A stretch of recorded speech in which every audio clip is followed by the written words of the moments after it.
अल्लाह ही अल्लाह किया करो, दुख न किसी को दिया करो। जो दुनिया का मालिक है, नाम उसी का लिया करो।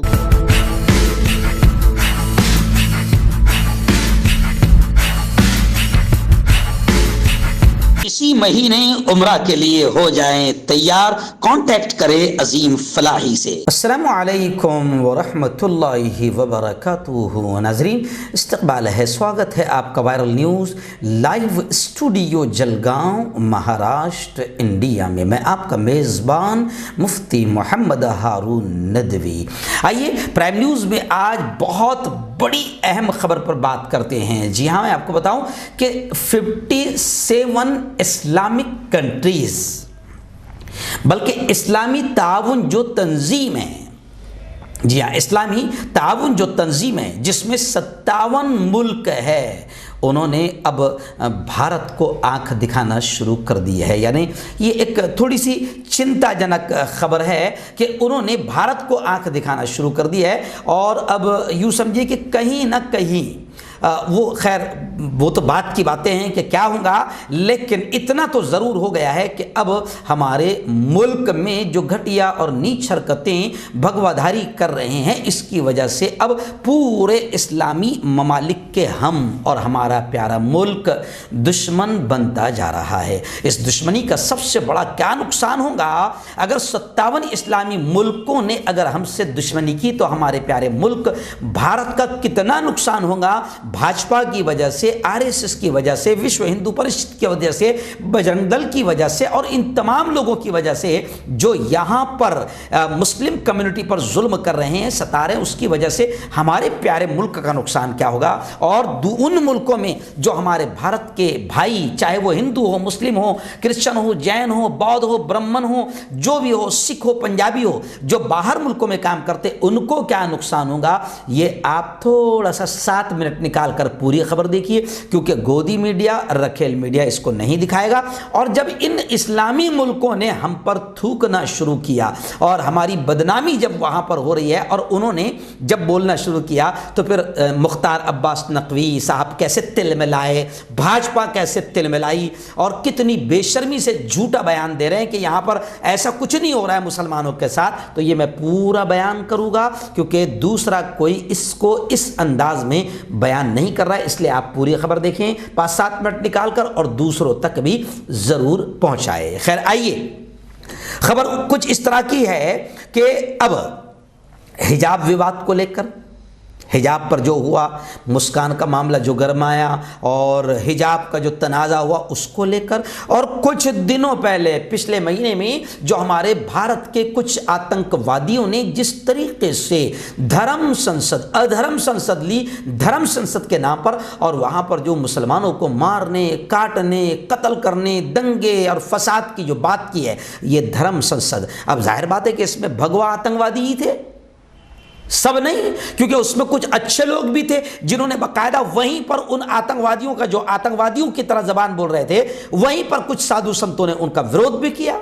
लेकिन उस धर्म संसद में जो कुछ आतंकवादी थे, जो आतंकवादी जबान बोल रहे थे, यति नरसिंहानंद स्वामी जैसे है, वसीम रिजवी जैसे है, और भी है जैसे काली चरण जैसे, तो उन्होंने जो कुछ भी बदमाशी की, आतंकवादी जबान बोली, तो धर्म संसद को लेकर और हिजाब तनाज़ा जो हुआ कि भगवा गमछा लगाकर कुछ बिल्कुल कुत्तों की तरह भौंक रहे हैं, एक मुस्लिम बेटी पर जो है चिल्ला रहे हैं, अटैक करने की कोशिश कर रहे हैं, और वो शेरनी आगे बढ़ रही है। तो अब हमारे यहाँ मुल्क का एक दलाल चैनल है, वो ये नहीं बता रहा है कि भगवा आतंकवादी क्या कर रहे हैं, लेकिन हम अगर उनके खिलाफ बोल रहे तो हमको ये दिखाता है, देखो कैसे भड़का रहे हैं। तो वो खैर वो दलाल नंबर 1 है और दुनिया जानती है। आप अगर गूगल पर बोलेंगे गोदी मीडिया तो उनके सबके चेहरे आ जाएंगे। यानी ये बदनाम हो चुके हैं, ये खुद आतंकी माहौल बना रहे हैं, ये नफरतों का माहौल बना रहे हैं, ये इतने नीच और घटिया है कि कोरोना में भी इन्होंने हिंदू मुस्लिम का माहौल बनाया था। तो खैर, अब जब हम बता रहे हैं तो गुस्सा आ रहा है। तो अब आप देखिए, मैंने कहा था कि देखो बाहर मुल्कों में हमारी बेइज्जती हो रही है, लेकिन ये भगवा आतंकवादी नहीं मान रहे हैं। आज फिर ये खबर आ गई है कि 57 इस्लामी मुल्कों ने हमारे प्यारे मुल्क भारत के ताल्लुक से ये कहा कि भारत में ये घटिया हरकतें हो रही है। हिजाब विवाद को लेकर, धर्म संसद को लेकर उन्होंने तशवीश का, फिक्र का, चिंता का इजहार करते हुए कहा कि भारत में ये जो कुछ हो रहा है गलत है। और उन्होंने ये कहा कि भारत में माइनॉरिटी की हिफाजत की जाए, अक़लियतों की हिफाजत की जाए और उनके धार्मिक मफादात का ख्याल रखा जाए, उनके हुकूक, जो उनके राइट्स है उसका ख्याल रखा जाए। और उन 57 इस्लामी मुल्कों ने यह भी कहा कि जो वहां पर आतंकवाद कर रहे हैं, गुंडागर्दी कर रहे हैं, मुसलमानों पर जुल्म कर रहे हैं या टारगेट कर रहे हैं, उनको कड़ी सजा दी जाए, उन पर कार्रवाई की जाए। तो अब ये बाहर मुल्कों में बात चल रही है कि भारत में ये सब हो रहा है, तो अब हो रहा है ना भाई, ये तो सच्ची बात है ना। तो अब इसको एक्सेप्ट करो ना।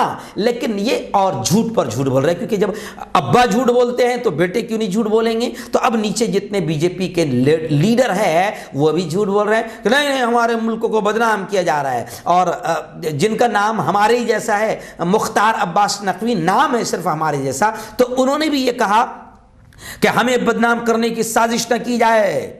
हिंदुस्तान नाराज हो गया, यानी हम नाराज हो गए कि तुम हमारे बारे में ऐसा कह रहे हो कि हम मुसलमानों पर, यहाँ पर हमारी हुकूमत में जुल्म हो रहा है, ये हमको बदनाम ना किया जाए। भारत में ऐसा कुछ नहीं हो रहा है, एकदम सब खुश हैं, हमको बदनाम करने की साजिश ना की जाए।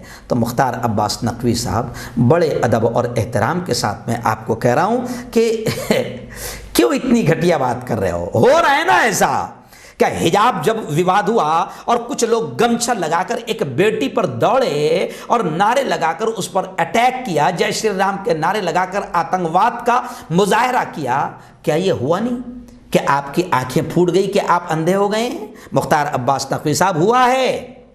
और मुख्तार अब्बास नकवी साहब, फिर अभी और खबर आई है बेंगलुरु से, जी हां, कि मुस्लिम बच्चियों के सरों से जबरन जबरदस्ती हिजाब उतरवाया गया। उनके माँ बाप ने आंदोलन किया, एहतजाज किया। वो बेटियां इम्तिहान नहीं दी, उन्होंने कहा कि हम हिजाब नहीं छोड़ेंगे, इम्तिहान नहीं दिया। तो इसका मतलब ये भी आपको नजर नहीं आ रहा है? आप थोड़ी तो शर्म करो, झूठ बोलने से ये हो रहा है। जी हां, आपकी जो रखेल मीडिया है वो भी, उनको भी मजबूरी में दिखाना पड़ रहा है, भले ही वो झूठ अंदाज में थोड़ा सा बोले, लेकिन दिखाना पड़ रहा है। इम्तिहान का बायकाट, आज मुस्लिम बेटियां पढ़ नहीं पा रही है, इसका मतलब तुम भी चाहते हो, मुख्तार अब्बास नकवी साहब, तुम्हारी पार्टी ये चाहती है, जी हाँ, कि ये बेटियां ना पढ़ें, ये जाहिल रहें, ये अंधभक्त रहें, ये गोबर भक्त रहें, ये जाहिल रहें। जबकि आपकी पार्टी ने 2013 और 14 में नारा लगाया था बेटी बचाओ बेटी पढ़ाओ, लेकिन ये बेटियां जाहिल रहना पसंद कर रही है, मगर अपनी इज्जत को खोल कर रखना ये पसंद नहीं कर रही है। तो ये केरल में गुज़िश्ता कर अल्लाह अकबर के नारों की गूंज सुनाई दी। ये माहौल क्या बन रहा है, सब दिख रहा है। मुख्तार अब्बास नकवी साहब, कबूल करो। ये देखो अलीगढ़ की फिर मेरे सामने खबर आई है कि अलीगढ़ में वाक़े गांधी पार्क इलाके में, अलीगढ़ थाने में गांधी पार्क इलाके में वाक़े धर्म समाज डिग्री कॉलेज है, वहां पर बाकायदा भगवा गमछा लगाकर और माथे पर चंदन का तिलक लगाकर क्लास के अंदर स्टूडेंट्स पहुंचे। तो ये अभी क्यों हिजाब मुद्दा उठाया जा रहा है? क्या हिजाब बेटियां आज से लगा रही है? बरसों से लगा रही है, लेकिन आपने तबाह कर दिया मुल्क को और आपके पास में कुछ नहीं बचा। यूपी इलेक्शन में योगी आदित्यनाथ ने गज़वे हिंद को बुला दिया। अरे भाई, गज़वे हिंद का यूपी इलेक्शन से क्या ताल्लुक? गज़वे हिंद का यूपी इलेक्शन से क्या ताल्लुक?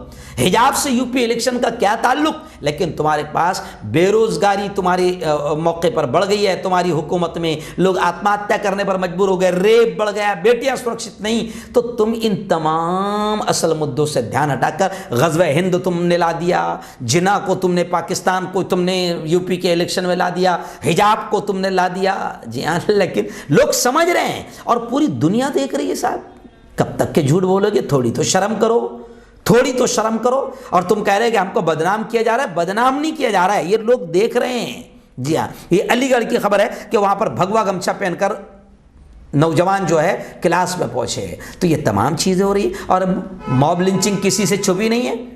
जी हाँ, मॉब लिंचिंग किसी से छुपी नहीं है जी। भोपाल में भी आपके ये घटिया हरकत हो गई हिजाब को लेकर, भोपाल में भी माहौल खराब किया गया, मध्य प्रदेश में माहौल खराब किया गया, राजस्थान में भी माहौल खराब किया जा रहा है। तो ये हो रहा है। मुख्तार अब्बास नकवी साहब, आप शर्माओ मत, आप ये मत बोलो कि हमको बदनाम करने की साजिश है। जी हाँ, ये हो रहा है और मैं पहले से कहते आ रहा हूं कि ये जो घटिया और नीच हरकतें हो रही, इससे हमारा मुल्क बदनाम होगा। आखिर ये 57 इस्लामी देशों ने बोल दिया, सब पूरी दुनिया हम पर थूक रही है, थू कर रही है और हमको भी अच्छा नहीं लग रहा है। मैं बार बार कहता हूं कि हमारे प्यारे मुल्क भारत के खिलाफ कोई बात करे अच्छा नहीं लगता है, मगर ये तुम्हारी पार्टी और ये भगवाधारी गुंडों की वजह से हमारा ये प्यारा मुल्क बदनाम हो रहा है।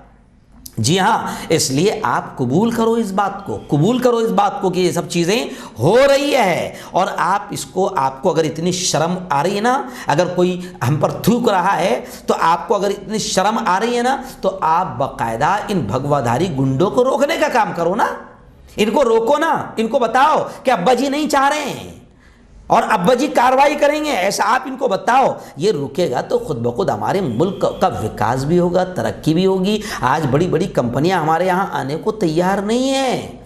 जी हाँ, आज बेटियां स्कूल जाने को डर रही है। आप चाहते हो कि बेटियां जाइल रहें और बेटी पढ़ाओ का नारा लगाते हैं, तो ये सब हो रहा है। लेकिन खैर, आपको आखिरी बात बता दूं कि अब मैंने पहले ही कहा था कि जो बाहर मुल्कों में 57 मुल्कों में हमारे हिंदू भाई, हमारे जैन भाई, हमारे क्रिश्चियन भाई, हमारे पंजाबी भाई, हमारे मुसलमान भाई बाहर मुल्कों में काम करते साहब, आपने यहाँ बेरोज़गारी को बढ़ा दिया है, यहाँ लोगों को धंधा नहीं है। इन 7 सालों से पूरा मुल्क तबाह हो चुका है, हर चीज़ बिक चुकी है। अब हमारे लोग बाहर जा रहे हैं और कुछ लोग पहले से बाहर हैं, तो अब आप थोड़ी सी शर्म करो। ये जो हमारे भाई यहाँ से वहाँ गए हैं बाहर मुल्कों में, उनको तकलीफ आ रही है, उनको भी शर्म आती है, उनको अच्छा नहीं लगता है जब यहाँ पर तुम्हारे भगवाधारी गुंडे नीच हरकत करते हैं और वहाँ पर वो बेचारे जो बाहर कमाने गए उनको तकलीफ होती है वहाँ पर, और उनको तकलीफ बढ़ सकती है। थोड़ा सा यहाँ चैन से नहीं रहने दे रहे, तो हमारे उन भाइयों को जो वहाँ कमाने के लिए गए 2 वक्त की रोटी, उनको वहाँ तो चैन से रहने दो।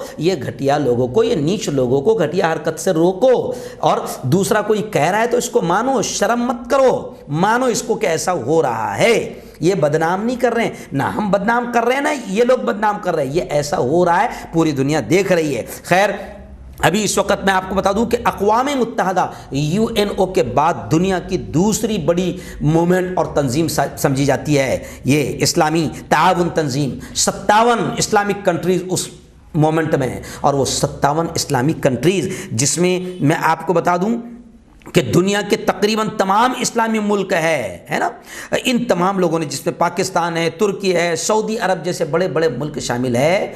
नकवी साहब, मोदी जी, भाजपाइयों, ये 57 इस्लामी मुल्क कह रहे हैं कि ये घटिया हरकत जो हो रही है वो बंद की जाए और हिंदुस्तान में, भारत में अक़लियतों, माइनॉरिटीज़ और अल्पसंख्याक की हिफाजत की जाए और उनके मफादात का ख्याल रखा जाए, उनके हुकूक का, उनके राइट्स का ख्याल रखा जाए। ये आज बोल रहे हैं, कल हमको बहुत बड़ा नुकसान पहुंच सकता है, बहुत बड़ा नुकसान पहुंच सकता है। जी हाँ, इसलिए मैं आपसे कह रहा हूं कि प्लीज़ ये इन गुंडों को, भगवाधारी गुंडों को रोको ताकि ये मुल्क बचे। और जहाँ तक के सत्ता और कुर्सी के लालच में ये आप इनको रोक नहीं रहे हैं, है ना, सत्ता और कुर्सी की लालच है आपको, और ये आप गैर ज़रूरी मुद्दे, हिजाब और लव जिहाद और गौ रक्षा, ये सब जिन मुद्दों से हमारे मुल्क के विकास का कोई ताल्लुक नहीं है। अब गज़वा हिंद भी, तुम्हारे लोग गज़वा हिंद भी आ गया, पाकिस्तान आ गया, जिन्न आ गया, तो ये बेवकूफ़ी बंद करो और प्यारे मुल्क को बचाओ। ये अगर प्यारा मुल्क नहीं बचेगा तो तुम्हारी कुर्सी का खाक बचेगी। कौन सी कुर्सी पर बैठोगे तुम? लाशों की कुर्सी पर बैठना चाहते हैं? जो कुर्सी खून की लाशों पर लदी हुई हो उस कुर्सी पर आप बैठना चाहते हैं? प्लीज़ आज बहुत दुख के साथ और बड़े दर्द के साथ कह रहा हूं कि मोदी जी, ये जो भगवाधारी गुंडे सिर्फ आपसे मानेंगे, आपसे रुकेंगे। नकवी साहब, भाजपाइयों, ये सिर्फ आपसे रुकेंगे। आप कहो कि अब्बा जी ये नहीं चाह रहे हैं, लेकिन क्या है, अब्बा जी खामोश है ना, तो बेटों को ऐसा लग रहा है कि अब्बा की ख्वाहिश है कि ऐसा चलता रहे ताकि हिंदू मुस्लिम होता रहे। लेकिन फिर वही उसी शेर पर बात खत्म करूंगा जो बार बार मैं कहता हूं, राहत इंदौरी बेचारे दुनिया से चले गए, अल्लाह उनकी कब्र को नूर से भरे, अल्लाह उनकी मग़फ़रत फरमाए। राहत इंदौरी ने पहले ही कहा था कि लगेगी आग तो आएंगे घर कई जद में, यहाँ पे सिर्फ हमारा मकान थोड़ी है। तो ये आग लग रही है मोदी जी, और धीरे धीरे आपके महल तक भी पहुँच जाएगी। आप ख्वाब खरगोश में न रहो, आग लगेगी तो पूरा मुल्क तबाह हो जाएगा। ये कुर्सी और सत्ता के लालच में प्लीज़ मुल्क को जलने मत दो।